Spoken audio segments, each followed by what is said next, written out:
One of the main components of the Adobe Illustrator interface is the panels that provide access to specific functionality to different parts of the program.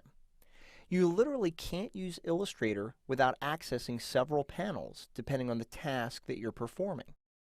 Let's take a look at these panels so you have a better understanding of how they work and so that you can work more efficiently when creating artwork in Adobe Illustrator. Now, I'm beginning this video with Illustrator already open on my computer. And there are two main areas where you're going to see panels right away.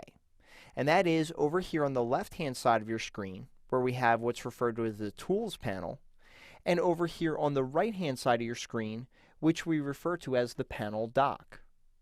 Now, the Tools panel has two separate views. Currently, we're looking at the double column view, but if I click on this double arrow right here, it's going to switch to a single column view.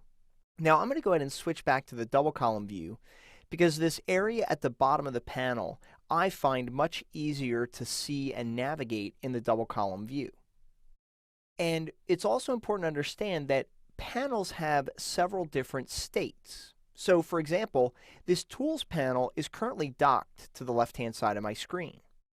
But if I click on this dark strip at the top of the Tools panel, I can drag it and make it a regular floating panel. To dock it again, I just drag over and I keep dragging until I see a blue line, and then I let go and now the panel is docked again.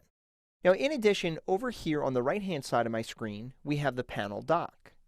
And by default, when you first launch Illustrator, there are a certain number of panels that have been configured for you. Now this panel dock, right now we're seeing these panels in what's called a collapsed mode. But if you click on this double arrow, it's going to expand the panels so that we can see all the panels at once. Now, the downside to this particular view is that it occupies a lot of screen real estate. So we're going to go ahead and click on the double arrow again to go back to the collapsed view. Now, in addition, the way that this panel works in collapsed view is if you click on one of these buttons, it's going to expand the panel to show you the contents of that panel. And then you can work in this panel, you can perform the tasks in which you want to perform. And when you're done, you can either click on the tab or you can click on the button again to collapse the panel. Now, in addition, in this collapsed state here, you can hover your cursor along the left edge, and if you click and drag, you can open up this panel dock a little bit more so that you can at least see the names of the panels. And this is especially helpful when you're first learning Illustrator or getting more familiar with the program.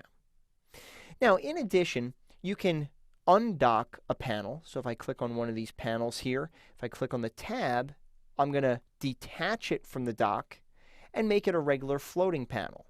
You may want to do this occasionally when you're performing a specific task and you want the panel to be really close to your artwork. The problem, however, is that this panel is going to cover up your artwork, and that can get in the way.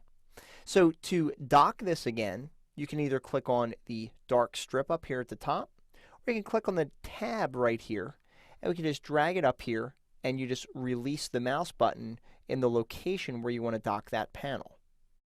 Probably the most important thing to understand when working with panels is that there are many more panels than you see right now in the panel dock.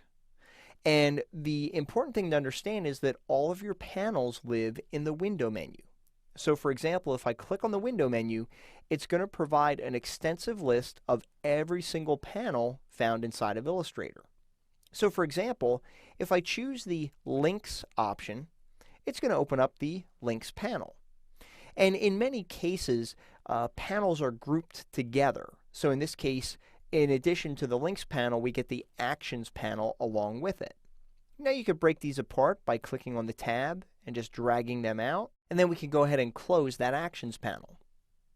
Now, in addition, as you're working, oftentimes users, especially when they're first getting used to Illustrator, when they're finished with a panel, they'll just go ahead and click on the X up here to close the panel. And then they're thinking, okay, how do I get that panel back?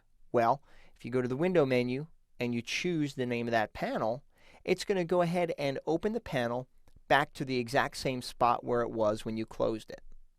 And in addition, if you find that you're going to use this panel on a regular basis, simply click on this title bar right here and drag it down, and when you see a blue line, just dock it at that location.